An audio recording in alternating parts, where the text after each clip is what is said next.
I was looking for a mission, one that would fulfill me, and two, something you might enjoy. The card was just hanging there. I put myself here for you, ready to sacrifice my time and energy to entertain and hopefully educate. Writing this put me in the heart of darkness. Just ask Jordan. This journey, once accepted, will change the both of us, or the both of you. It's your madness. It became mine. So let's hang out for a while. There are two of you, don't you see? One that kills and one that loves. All that matters is that you are alive. You are alive, Captain. That's the truth. You'll never look at tarot at the movies the same way, are you? As we present the Hanged Man through the resurrection of the 1979 American epic war film Apocalypse Now, produced and directed by Francis Ford Coppola. So let's suspend ourselves from this metaphoric tree in order to gain knowledge through a journey of oneself, even for the director too. I will add that this is based on the theatrical version, although I added the Redux sound prior. I did like that clip. There are two of us, Captain. The film follows a river journey from South Vietnam into Cambodia, undertaken by a hanged man, Captain Willard, played by Martin Sheen, who is on a secret mission to assassinate another hanged man, Colonel Kurtz, played by Marlon Brando. He's a renegade special forces officer who is accused of murder and presumed insane. He hangs upside down, conducting the war on his own terms. Everyone gets everything he wants. I wanted a mission. And for my sins, they gave me one. Brought it up to me like room service. Captain Willard, are you in there? Yeah, It was a real choice mission. And when it was over, I'd never want another. Here we see Captain Willard wait with uncertainty and clearly without any lack of direction. Insanity awakens as his narration reveals that he's made an attempt to reintegrate into the home front society and had apparently failed. The end of that meaningless journey concluded with divorce for him. So he returns to the jungle combat zones of Vietnam where his soul resonates. The hanged man puts himself where he feels comfortable and found worthy. The war of his soul intuitively needs to finish a score. He is preparing to kill a king. Are you Captain Willard, 505th Battalion? Affirmative. 173rd Airborne? Yeah. Signed SOG? Hey, buddy, you gonna shut the door? We have orders to escort you to the airfield. What are the charges? Sir? What'd I do? There's no charges, Captain. You have orders to report to ComSec Intelligence in Nha Trang. He's hanging himself under his own interpretation of the truth he is seeking. I'm going to continue with this story. Sorry, this stuff gets kind of deep, doesn't it?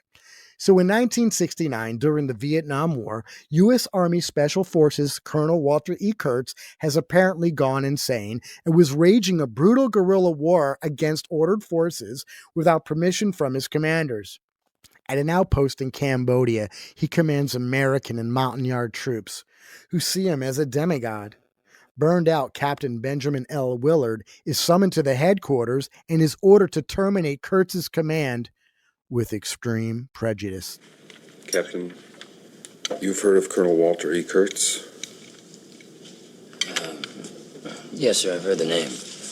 Luke, would you play that tape with the captain, please? Yes, sir. I'm sorry, Listen to sir. this carefully, Captain. This has been verified as Colonel Kurtz's voice. I watched a snail crawl along the edge of a straight razor. That's my dream. It's my nightmare. Every man has got a breaking point. You and I have them. Walt Kurtz has reached his. And very obviously he has gone insane. Captain Willard, in his role as a hanged man, looks beyond his duty, and his quest becomes a spiritual mission and a metaphorical passage through the philosophical terrain of the hanged man.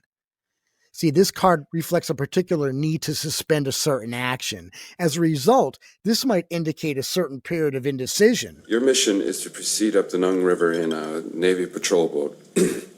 Pick up Colonel Kurtz's path at New Mung Ba. Follow it, learn what you can along the way. When you find the colonel, infiltrate his team by whatever means available, and terminate the colonel's command. Terminate the colonel. He's out there operating without any decent restraint, totally beyond the pale of any acceptable human conduct. And he is still in the field commanding troops. Terminate with extreme prejudice. He says, he thinks to himself, to assassinate a fellow soldier, one of his own? He took duty over mind and emotion, and that's when his quest begins. The hangman tree and its roots snaking its way up the war like a main circuit cable plugged straight into Kurtz, and every character he meets has their foot attached to it. You understand, Captain, that this mission does not exist, nor will it ever exist.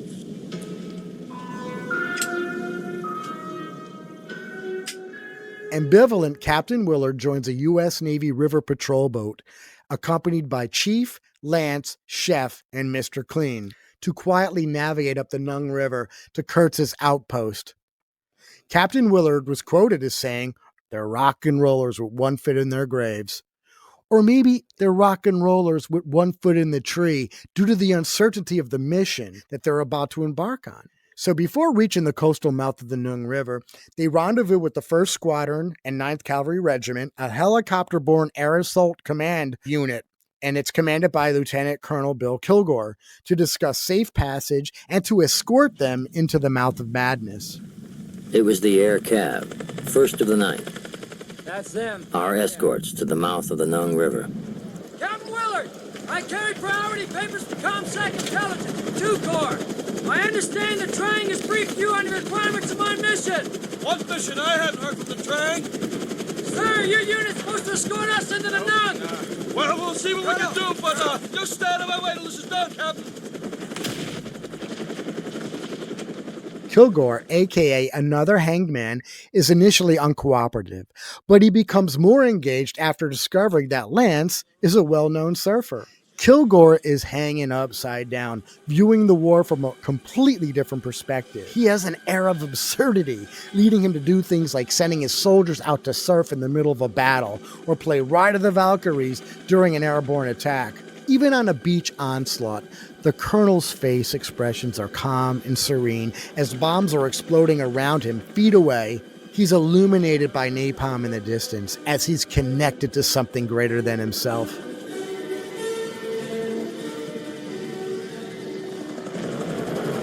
I love the smell of napalm in the morning. You know, one time we had a hail bomb? For 12 hours, when it was all over, I walked up. We didn't find one of them, not one stinking dink body. Smell! You know that gasoline smell? The whole hill. Smelled like victory. This chilling quotation adds an uncanny and invulnerable quality of Kilgore's character, while signifying the far-reached effect this war has had on him mentally. The hangman reminds us that sometimes the only way to move forward is to release our grip and trust the universal flow. Captain Willard states, he has a weird light around him. You just know he wasn't going to get so much of a scratch here. So tensions arise as Willard believes himself in command of the boat, while Chief prioritizes his routine patrols and objective over Willard's. How long has that kid been on this boat? 7 months. He's really specializing in busting my balls. Very possible, Captain. He thinks the same of you. Oh, yeah? What do you think, Chief? I don't think. My orders say I'm not supposed to know where I'm taking this boat, so I don't. But one look at you and I know it's going to be hot, wherever it is. We're going upriver about 75 clicks above the Dolong Bridge. That's Cambodia, Captain. That's classified. See, Chief has a reversed attitude toward the mission. He's also hanging. This is revealed halfway through the voyage. Interesting, the 12 card, the Hanged Man, hovers around the halfway point of the major arcana between justice and death. And soon Chief will experience one of those. They slowly snake their way upriver, and Willard partially reveals the mission to Chief. As Willard studies Kurtz's dossier, he noticed he was struck by a mid-career sacrifice Kurtz made by leaving a prestigious Pentagon assignment to join Special Forces, with no prospects of advancing beyond the rank of colonel. Kurtz climbing the tree. Dear son, I'm afraid that both you and your mother will have been worried at not hearing from me during the past weeks, but my situation here has become a difficult one. I have been officially accused of murder by the Army.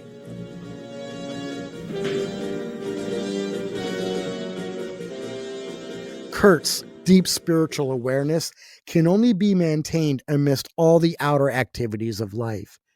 His tree begins in the underworld and reaches up to his physical.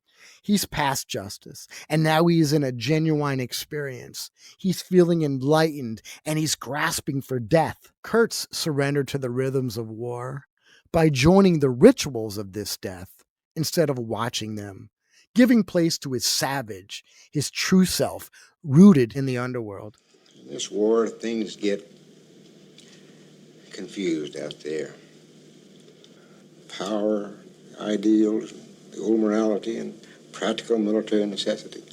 Because there's a conflict in every human heart between the rational and the irrational, between good and evil. And good does not always triumph. You know, every scene in this movie screams or understates the 12 card.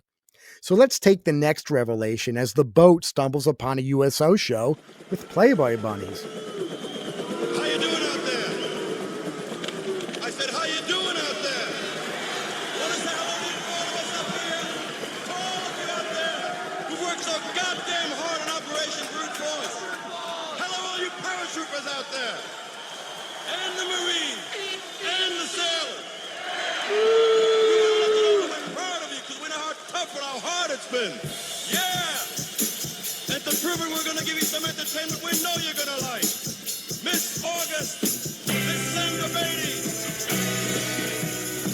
Miss May, Miss Terry, yeah. And the Playmate of the Year, Miss Carrie Foster, yeah.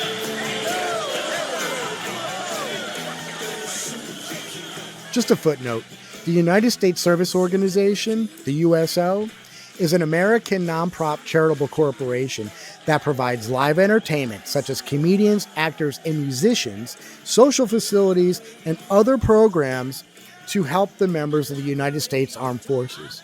They rely heavily on private contributions, goods, and services. And they really do rely on, corporate and individual donors.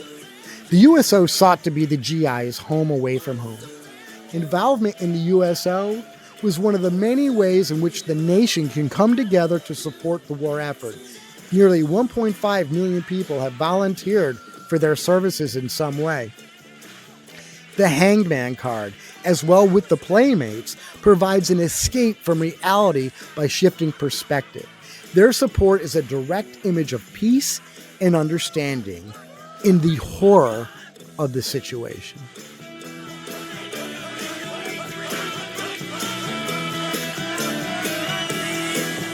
I'm ready to pow wow, baby.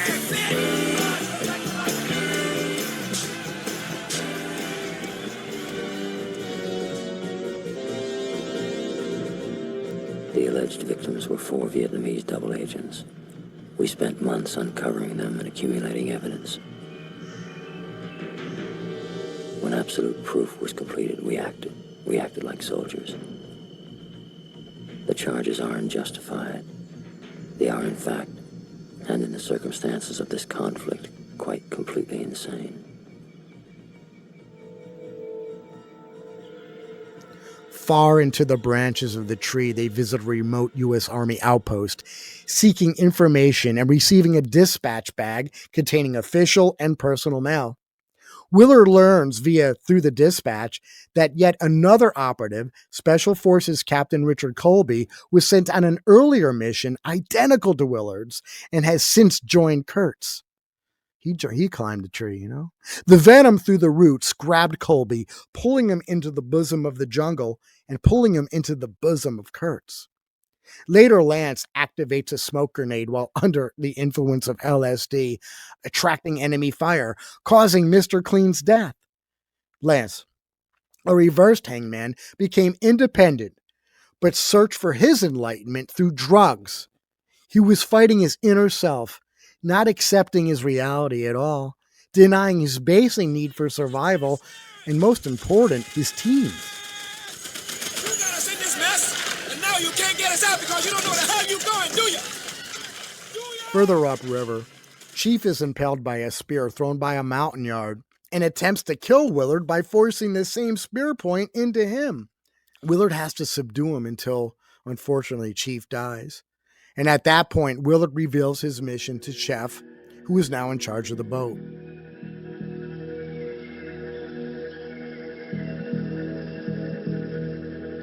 Just keep moving. Lance, keep your hands away from the guns. The boat arrives at Kurtz's outpost, an abandoned compound teemed with mountain yards and tons of hanging corpses and several heads. And this is where we really first see the signs of mental breakdown and insanity.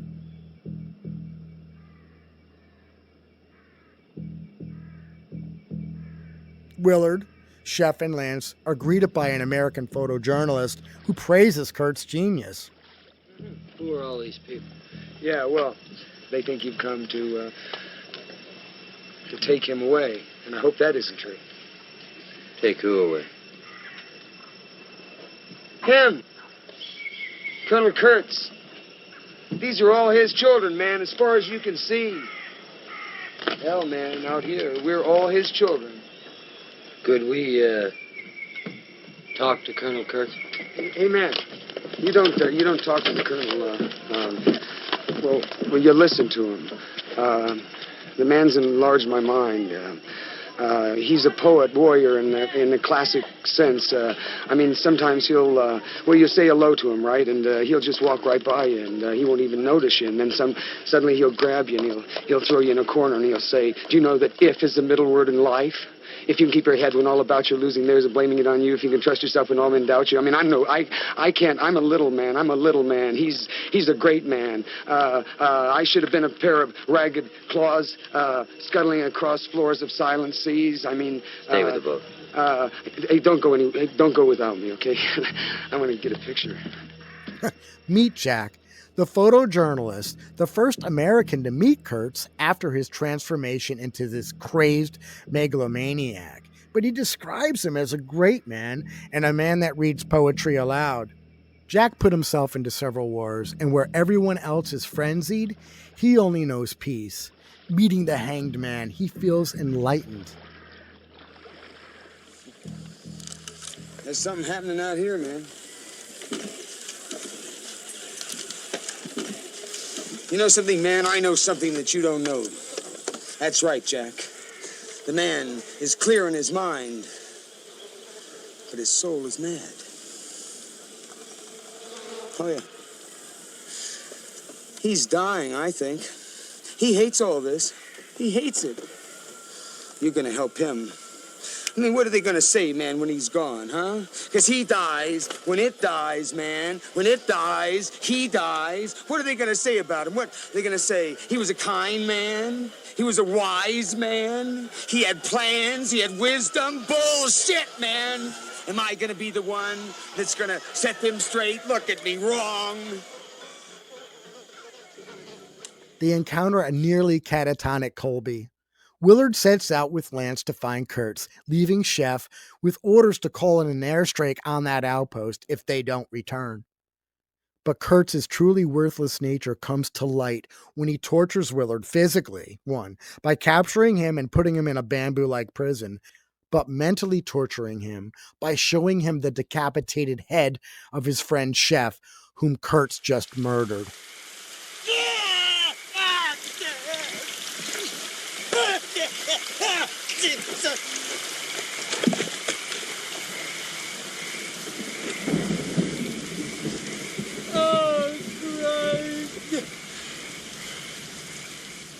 Soon Willard is bound and brought before Kurtz in a darkened temple, and Kurtz lectures him on his theories of war, praising the ruthlessness of the Viet Cong and breaking down right before him. It's impossible through words to describe what is necessary to those who do not know what horror means. Horror. Horror has a face, and you must make a friend of horror. Horror and moral terror are your friends. If they are not, then they are enemies to be feared. They are truly enemies. Kurtz, truly the hanged man, sentenced from his justice for his past sins, accepting the crisis his life has become. I remember when I was with Special Forces. Seems 1,000 centuries ago. We went into a camp to inoculate some children. We left the camp after we had inoculated the children for polio. And this old man came running after us, and he was crying. He couldn't say. We went back there, and they had come and hacked off every inoculated arm. There they were in a pile of little arms. And I remember I cried, I wept like some grandmother. I wanted to tear my teeth out. I didn't know what I wanted to do. And I want to remember it. I never want to forget it. I never want to forget. And then I realized, like I was shot with a diamond bullet right through my forehead. And I thought, my God, the genius of that. The genius, the will to do that. You have to have men who are moral, but at the same time who are able to utilize their primordial instincts to kill without feeling. It is being who you are, even if others see you as being backwards or upside down. Perfect, genuine, complete, crystalline, pure. And then I realized they were stronger than me because they could stand it. These were not monsters. These were men, trained cadres. These men who fought with their hearts, who have families, who have children, who are filled with love. But they have the strength.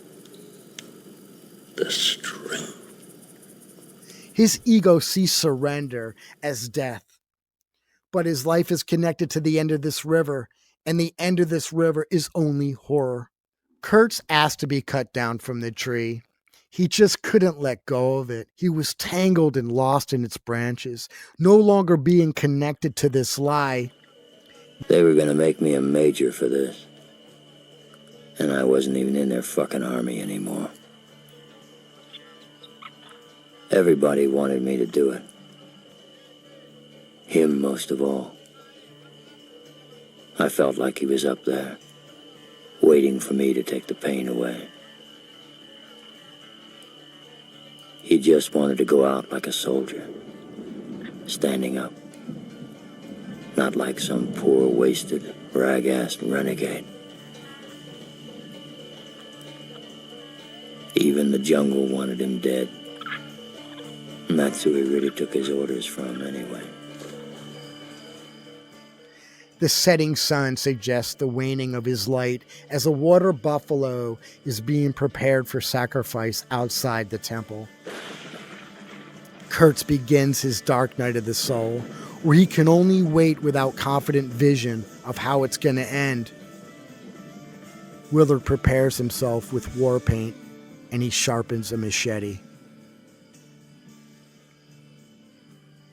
The film was nominated for 8 Academy Awards, including Best Picture, Best Director Coppola, the Best Supporting Actor Duvall, and it went to win the Best Cinematography and Best Sound. Look, we hope you like Tarot at the Movies, and thank you for taking this journey with me. I'm climbing down now. I'm going to see you soon. Come on, baby, take a chance with us.